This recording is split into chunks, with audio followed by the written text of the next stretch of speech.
All right, Psalm 89, let's call this one, Where is Your Steadfast Love and Faithfulness? In this psalm that is roughly going to follow that PRA model we identified in some of David's prayers. And even though this may not be a psalm of David, it is going to be a psalm about David, as we are going to see it begin with a praise to God, followed by a recall of some of the things that he has specifically promised in saying he would establish the throne of David forever. And upon that recall, the psalmist is then going to ask God, based upon the promises you've made to establish the throne of David forever, why are we in this condition now? As it begins in verse 1, I will sing of the steadfast love of the Lord forever, in verse 1, as in verses 2 through roughly 18. It's going to go on to talk about three components of God's covenant with David. One, just in general, the fact that he promised, as we mentioned, to establish David's throne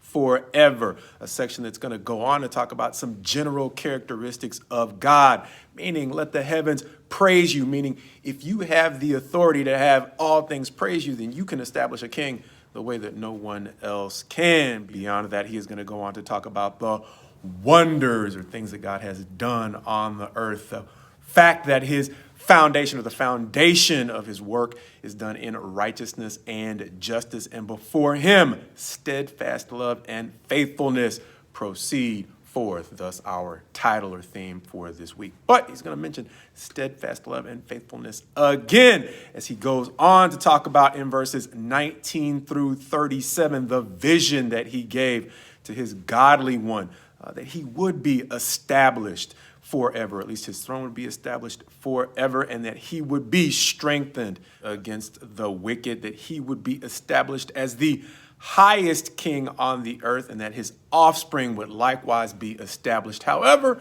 when he sinned, he would be disciplined, or we could fairly say that when his offspring, plural, sinned, they would be disciplined. Once again, going back to that theme that there was no blank check offered up to David and his seed just because they were God's favorites. No, God would discipline them the way he would discipline others. However, the thing that distinguished them was their commitment to righteousness, justice, and the things that God said would bless the people, not just David and his family.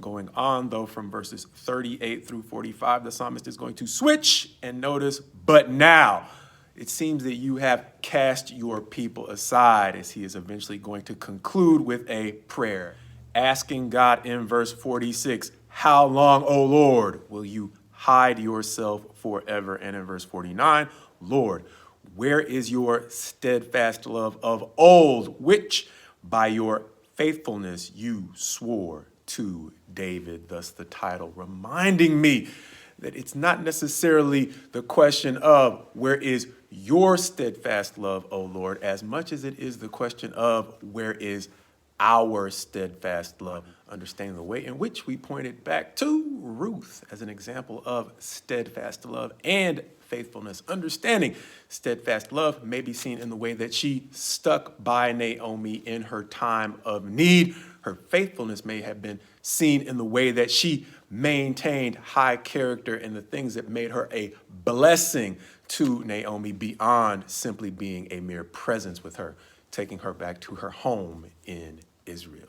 And so understand this, our adding, or the way that we add value to a person's life beyond our mere presence, goes beyond something that we can calculate. Sometimes it's simply being a faithful representation of the things that you know they want or expect of you. And so even in doing these lessons, one of the reasons that I try to summarize the chapters is that I want to make a faithful representation of what the psalmist and thus God would have us to understand before going on to try to make an observation.